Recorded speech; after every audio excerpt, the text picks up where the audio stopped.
Ahoj, jsem Lukáš a vítám vás opět na kanále Cestuj klasikou. Na kanále, kde se věnujeme primárně starým autům, obchodu s nimi a práci na nich, vlastně všemu, co se s takovou technikou dá vlastně zažívat. Dnešní video, přátelé, náhodová fotka napovídá, bude jeden velký průšvih. No, ono ty průšvihy budou ve skutečnosti hned dva. Tady vidíte takový malý prostřih a malou ochutnávku. Ale pojďme postupně. Pár týdnů zpátky se na mě totiž obrátil klient a říká, hele, já jsem koupil velmi zajímavý auto, Škodu 120 GLS model M1 a potřeboval bych ji zkontrolovat, jestli je tam všechno v pořádku, měla by být v super stavu, no a když tak to nějakým způsobem pořešit. Tak se, přátelé, pohodlně posaďte, protože teď uvidíte, co já jsem zažil, když jsem k tomu autu tehdy přijel. Rozhodně to v klidu, víte s tím? Jo, takže zámek se řídit, jasně. O, to se musí domačkávat. No, to není správně. A ta je vepředu, no, co to? Nevodska. Tak ji jenom přivřete, vyjďte s tím ven a hned kouknem, co mě padne do oka. Ty kola jsou pekelný, ježkovi zraky. No, už mám zehnaný aj po klíce.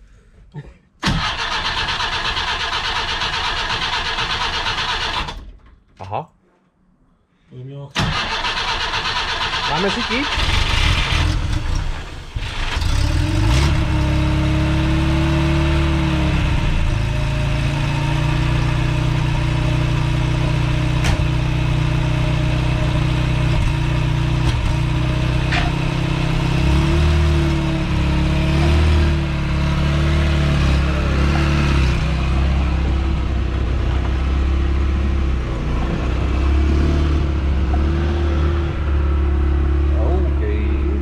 Abych ale úplně nepředbíhal, tak pán mi dal přečíst inzerát. Já vám ho sem prostřihnu.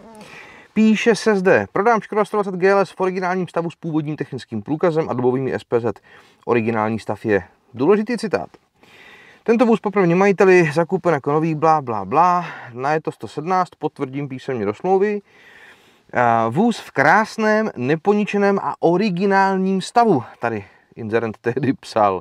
Motor v chodu tichý, kultivovaný, auto je v ideálním technickém stavu. Píše se tady ideálním technickém stavu. Nápravy bez vůlí, motor spojka 100% stav, krásné sedačky, celý interiér je velmi zachovalý, nekuřácký.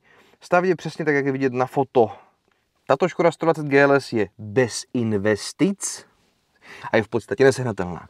To je sice pravda, GLS M1 je velmi specifická konfigurace a velmi obtížně se v trhu schání, no ale no pojďme si to pustit.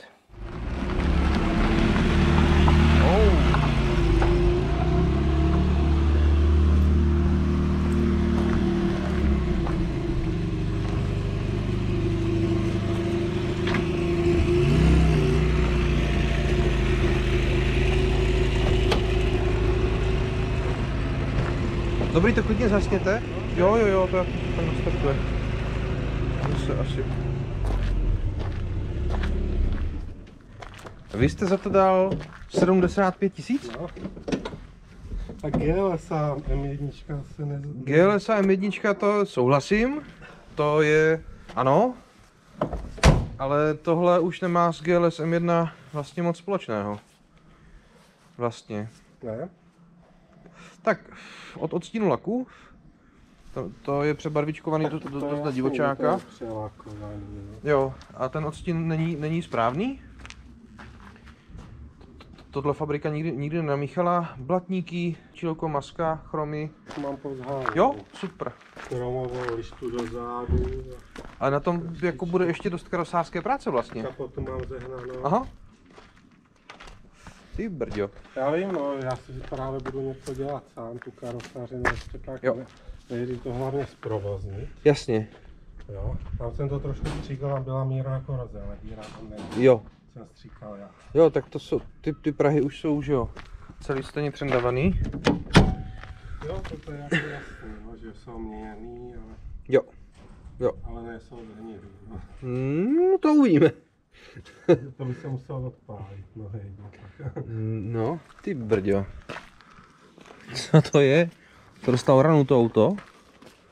Sloupek máte utopený dovnitř. Jo.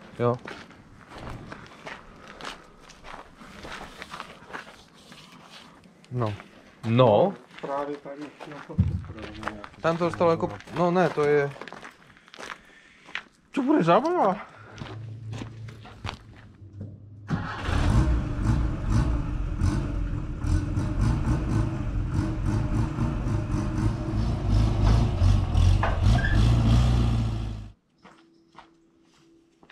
pak vezmu světlo a můžeme kouknout pod sukně.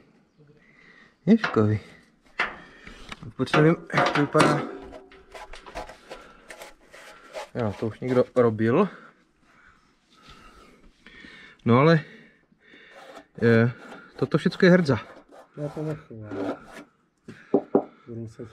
Ale jako plech tam jako je. No nějaký plech tam ještě je, no. Takže by se to dalo opískovat, zachránit právě, si říkám. No, to možná jo, ale upřímně bych to třeba nedoporučil jako ze své pozice, protože, nebo ze své zkušenosti hlavně. Páč, vy to auto nabarvičkujete a pokud tu hrdzu nezastavíte 100%, což jako reálně za to znamená, že ten díl se vymění, bohužel. Tak. To se musí opískovat, jako to jinak. No, jak to vypadá tady. No, opískovat a pořádnej odrezovač. To je jedna z variant.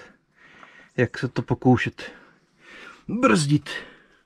Jsem hrozně zvědavý, co na nás vykoukne. Se překvápka. Zadní polosy by to chtělo asi už vyměnit. Co jsem se tak díval, jestli dělají náhradní díly na to, Ne. No asi tušíte, že to není tak úplně ončo. Nicméně na přání majitele jsme vozidlo podrobili po nákupní inspekci. No a zjistili jsme třeba, že zadní ramena havárie, nádrž pravděpodobně brzo zhníje do podoby, kdy z ní začne téct benzín, že zadní ramena jsou, řekl bych, slabší, skutečně doopravdy slabší, že ta karoserie zaprvé samozřejmě v druhém laku, ten odstín červené v žádném případě není originální řešení a taky ta kondice, vlastně se to jeví tak, jako by to auto už jednou zhnilo, respektive zhnilo, někdo ho nějak opravil, zalakoval a teď zhnilo zas. Přední náprava je taky taková, řekněme, slabší, spíš bych to pojmenoval jako havarijní stav. Sice olejový chladič přítomen super, ale takhle podle všeho ne úplně chladí. Všude z toho vše možně kde co teče. No a jak bych to... Zjednodušeně řečeno, panu majiteli, když jsem pak volal z výsledky toho zjištění, tak jsem úplně radost neudělal. To asi tušíte i v těchto fotografiích. Protože ani karoserie, ani podvozek, ani třeba spasování nárazníku, taková drobnost, natož brzdy, steřelý hadice, zardelý prasátka, pakny, jako velmi špatný. No a třeba ty kola forďácký, tak každý kolo má jiný šrouby, ale ne tak, že by na jednom disku byly 4 šrouby, ale každý disk má rozdílnou kombinaci rozdílných šroubů. A ještě je to všechno samozřejmě šroubený do nějaký podložky, na změnu rozteče logicky. Takže je to takový hezký mix života nebezpečností, včetně třeba závitu na jedné polose a tak dále. No, pánovi jsem doporučil jedno jediné. Buď to auto obratem prodat, férově popsat ten jeho stav a okamžitě se ho zbavit, protože je to auták na celkovou renovaci, anebo kdyby s tím chtěl nějakým způsobem pracovat, takže je moudrý začít kompletní renovací náprav, fakticky se na náprav jiný, zrepasovat je, zvlátit do auta a postupně pokračovat na řešení té situace tak, aby se s tím autem dalo bezpečně jezdit. Pan se mě ptal, jestli je moudrý koupit jiný auto, jako nějakou dílovku třeba, a já jsem mu naznačil, že to úplně moudrý není, protože málo kdy by se vám podařilo koupit něco, čemu se dá říkat dílový auto, tak, aby to nebyla podobná příšerka jako stav toho jeho GLSa, a že je moudřejší prostě začít kupovat komponenty a ty nápravy postavit úplně celý znovu, že to je vlastně levnější varianta, než kupovat někde nějakou příšeru v nějakým divokém stavu, sundat z ní nápravy, otryskat je, zjistit, že půlka komponent je na vyhození a no a pán za týden volal, že koupil dílový auto. No, nicméně to je tenhle ten příběh. No a mě to trhalo srdce, že bylo to po taťkovi. Tak jsem to trošku se to snažil přeprášit a myslím, že jsem to dostal do stavu, kdy to bylo relativně jako spolehlivý. Super. Jo. A měl jsem tu představu, že to budu jako používat na občasný nějaký... Na vejlety, jasný. Na vejlety, no možná i něco víc. No a jeli jsme, je to asi 3 týdny, jeli jsme do kina, přede mnou jelo auto, Hyundai i30 a běhli tam divočáci. Ten dupl na brzdu, já jsem nedobrzdil. mírně se to natočilo do boku a dostal to tady tu ránu. Takže vy jste vlastně dostal při tom brždění smyk a fláknul jste do toho z Hyundai, jste vlastně jako naklouzal bokem. Do zadku jsem naklouzal zadky. No, to milý. Takhle bokem. Já jsem si říkal, jsem připravený téměř na všecko, ale že to takhle rozpářu, s tím jsem nepočítal. Shodou okolností vedle mě seděla manželka. No. A to vidím, že je dost deformovaný to vozidlo. Je, no. Jí se nic nestalo, kromě nějakých drobných. To gratuluju. To teda jako dobrá práce. Jo. Takže já prostě... Zamačkáváte slzu a... Zamačkávám slzu, jo. Strávil jsem s tím relativně dost času. Třeba teďka tuhle zimu jsem dělal nápravy zadní, protože tam byly gufera vyběhaný, ložiska špatný, teklo do brzd. Jo, tak to se stává. Jo, tak jsem rozdělal nápravy a dělal jsem nový brzdy a celý nový nápravy. Jo. Ale možná, když se rozlestil, ale... On je hlavně každý jiný. To pravý je mladší než to levý. Tam je ta zpátečka jinak zašla.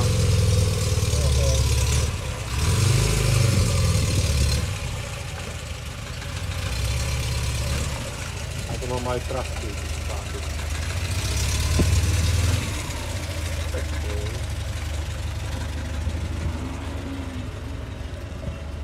Je to do účka, myslím, to auto. No ty vole. To musel být hrozně blbý pocit v tom sedět a koukat se, jak se to řítí na ten Hyundai. Lepší. Je to tak o 4 řády lepší než ta vaša. Jo? No, s tím pracovat půjde. I tenhle kus jsme podrobili prozkumu v klasických dílnách. Já jsem ještě při té příležitosti to auto, to rozbitý, přeregistroval na pana majitele a udělal jsem pár takových věcí okolo, co bylo potřeba. No a to rozbitý auto skutečně na ty díly je podle všeho použitelný. No a tím v podstatě končí dnešní video, protože ten rozbitý vůz já jsem na přání majitele naložil na vlek, zavezl jsem mu to domů, no a on říkal, že si to nějak pak sám rozebere a že si to pak bude nějak stavět a že kdyby pak ještě s něčím potřeboval pomoct, když tak, takže se nějak ozve. Tak. Za mě vlastně je to jeden velký průšvih, tak GLS se totiž té práce potřebuje reálně obrovskou spoustu. Pro vás, mí milí diváci, je tam několik messagí. Prosím, než budete kupovat jakýkoliv starý auto, tak si sebou na ten nákup vemte někoho, kdo něžně řečeno té problematice aspoň trošku hoví, minimálně proto, abyste mohli trošku odfiltrovat mnohdy rozdíl toho popisu, jak jste to slyšeli na začátku a viděli na začátku tohohle videa s tím reálným stavem. A druhá velmi důležitá věc, zafixujte si nějakým způsobem celkový rozpočet na ten váš výsledek, respektive na to, co vlastně chcete mít v té garáži. Což v tomhle případě by to mohla být GLS M1, což je samo o sobě, znáte mě, krásné auto v kvalitě A++. Což, kdyby to červené vozidlo, co jste viděli v průběhu dnešního videa, mělo být základním stavebním kamenem, tak je to reálně projekt, který v součtu bude stát mnoho set tisíc českých korun. A to platí pro říjen 2021. Ostatně sdělení v tomhle duchu jsme si demonstrovali v tomhle videu s těma stovkama s Kubou Nohalem. Dám vám link do popisku. Pište mi do komentářů, jak se vám dnešní video líbilo, čeho hezkého jste si v něm všimli. Poděkuju za pozornost, mějte se hezky, buďte hlavně zdraví a pokud to, přátelé, aspoň trochu jde, tak cestujte klasikou. Zdaric!